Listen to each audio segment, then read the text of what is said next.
এই যে পা নাচাচ্ছেন দেখছি। না, মাচানার কোথায়?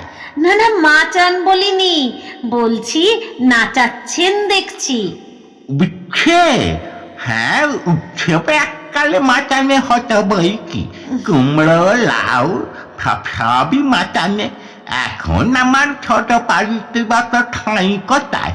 উঠোনেই লতিয়ে বাড়তে ফল ফলাচ্ছে। না, এ বুড়োর কর্ণপটহ আজ দেখছি একেবারেই ফাংশন করছে না। এ মুহূর্তে গল্প করতে কেন যে এলাম, জ্বালাবে দেখছি আজ। সবাই ভাবে তরকারির বাগান করা বুঝি কতই সোজা। জানেন না কিচেন গার্ডেনের পেছনে কত খাটনি। জল দাও রে, সার দাও রে, মাঝে মাঝে মাটি খুঁড়েছি করে হাওয়া লাগাও রে। তা আপনার সেই কৃষ্ণ ভক্ত কুকুরটাকে দেখছি না কেন কৃষ্ণ কিশোর দাদা?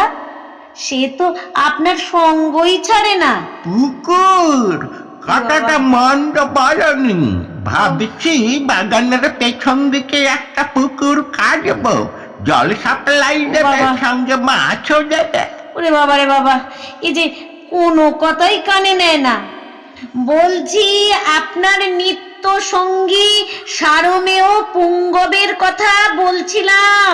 হ্যাঁ হ্যাঁ হ্যাঁ, নিত্য গোপাল সার কিনে দিয়ে গেছে তো। সার ছাড়া কি বাগানে রাখা যায়? সংসারে যেমন রসে বসে থাকলে শোভন, তেমনি তরকারির বাগান সারে গোবরে জেলা দেয়, বুঝলে না? মর্মে মর্মে বুঝেছি, খুব বুঝেছি। গরমে পটল, কুমড়ো, লাউ, তরমুজে সবই হয়। বাগানটা একবার ঘুরে দেখে যাও না। না দাদা, আজ তাড়া আছে, এত সীমিত সময়। হ্যাঁ হ্যাঁ, সিম হয়েছে তো। ওরে বাবা। তাছাড়া বেগুন অবশ্য ফলন কম, তবে সাইজে বড়, বেনারসি বেগুন তো। ওরে বাবা রে বাবা, অসম্ভব অসম্ভব, এ কোথায় নিয়ে ফেলবে কে জানে। তার থেকে কেটে পড়ি বাবা। আজ চলি কৃষ্ণ কিশোর দাদা। আপনার বাড়ির সবাই ভালো তো?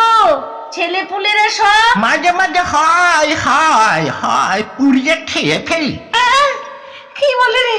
পালা।